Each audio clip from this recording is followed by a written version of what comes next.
बरकत फ्रेजिन एग्रो, इनकी सेल्स तो बढ़ रही हैं, लेकिन क्या इनका मुनाफा भी उसी तेजी से बढ़ रहा है?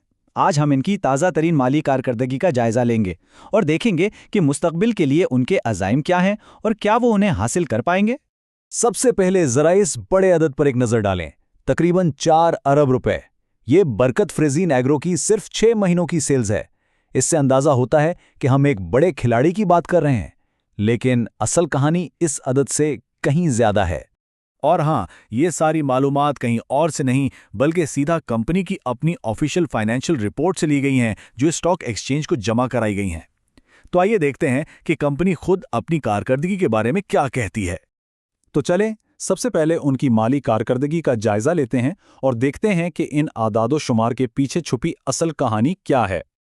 अब यहां से कहानी थोड़ी दिलचस्प हो जाती है। देखें, सेल्स में तो 5% से ज्यादा का इजाफा हुआ है, जो कि बहुत अच्छी बात है। लेकिन दूसरी तरफ मुनाफे की शरह और हर शेयर पर जो कमाई है यानी ईपीएस, उसमें कमी आई है। सवाल यह है, सेल्स ज्यादा तो फिर मुनाफा कम क्यों? चलें, इसकी वजह ढूंढते हैं। तो ये इजाफी फरोख्त आई कहां से? इसका जवाब कंपनी की सेल्स स्ट्रेटजी में छुपा है। और ये चार्ट तो सब कुछ वाजे कर देता है। मकामी सेल्स ठीक हैं, 3% बढ़ी हैं, लेकिन एक्सपोर्ट्स देखें, पूरा 19% का जंप, जबरदस्त। साफ जाहिर है कि कंपनी का पूरा फोकस अब इंटरनेशनल मार्केट्स पर है। तो इस सब का मतलब यह है कि इस वक्त बरकत एग्रो की ग्रोथ का जो इंजन है ना, वो एक्सपोर्ट्स हैं। लेकिन जैसा हमने पहले देखा, ज्यादा सेल्स का मतलब हमेशा ज्यादा मुनाफा नहीं होता। तो अब इस मुनाफा वाली पेचीदा कहानी को समझते हैं। ग्रॉस प्रॉफिट मार्जिन में ये थोड़ी सी कमी देखने में शायद ज्यादा ना लगे, लेकिन ये अहम है। आखिर जब सेल्स बढ़ रही हों तो मुनाफे का परसेंटेज कम क्यों हो रहा है? जवाब कंपनी की अपनी रिपोर्ट में ही मिल जाता है। असल में इंटरनेशनल मार्केट्स में माल बेचने के खर्चे भी ज्यादा होते हैं। Shipping, marketing, net distribution networks, ये सब चीजें मुनाफे पर असर डाल रही हैं। और इसका सीधा असर शेयर होल्डर्स पर पड़ा है। जो अर्निंग पर शेयर पहले 1.37 रुपीस थी, वो अब कम होकर 0.97 रुपीस रह गई है।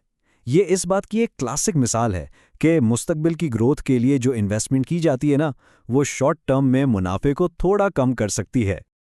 अच्छा, अब आते हैं सबसे दिलचस्प हिस्से की तरफ, मुस्तकबिल।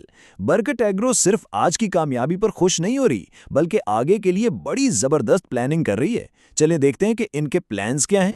इनका 5 नुकाती प्लान काफ़ी एम्बिशियस लग रहा है। फैसलाबाद और कराची में नई फैक्ट्रियां यानी प्रोडक्शन कैपेसिटी में इजाफा, दुबई में सेल्स नेटवर्क को बढ़ाना यानी एक्सपोर्ट्स को और मजबूत करना, और सबसे अहम अपने पोल्ट्री फार्म्स खोलना, मतलब सप्लाई चेन पर पूरा कंट्रोल। ये तो एक बहुत ही सोची समझी स्ट्रैटेजी लगती है। तो इन तमाम प्रोजेक्ट्स का मकसद क्या है? बिल्कुल साफ है, 2 चीजें। एक तो प्रोडक्शन बढ़ाना ताकि एक्सपोर्ट्स की डिमांड पूरी की जा सके, और दूसरा सप्लाई चेन को अपने कंट्रोल में लेना।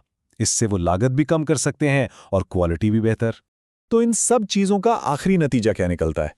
चलें देखते हैं कि कंपनी खुद अपने आने वाले कल के बारे में क्या सोचती है। कंपनी का विजन बिल्कुल वाज़ेह है, एक मुकम्मल इंटीग्रेटेड बिजनेस मॉडल बनाना। इसका मतलब है ज्यादा प्रोडक्शन, बेहतर सप्लाई चेन और ज्यादा एफिशिएंसी। ये एक मजबूत विजन है जो इनकी एक्सपोर्ट स्ट्रैटेजी और सरमायाकारी को एक साथ जोड़ता है। और अब हम आते हैं आखिरी और सबसे बड़े सवाल पर। बरकत एग्रो ने एक बहुत बड़ा और महंगा प्लान बनाया है, लेकिन क्या वो इसे पूरा कर पाएंगे? क्या यह सरमायाकारी वाकई उन्हें ग्लोबल मार्केट का एक बड़ा खिलाड़ी बना देगी? इसका जवाब तो खैर वक्त ही देगा।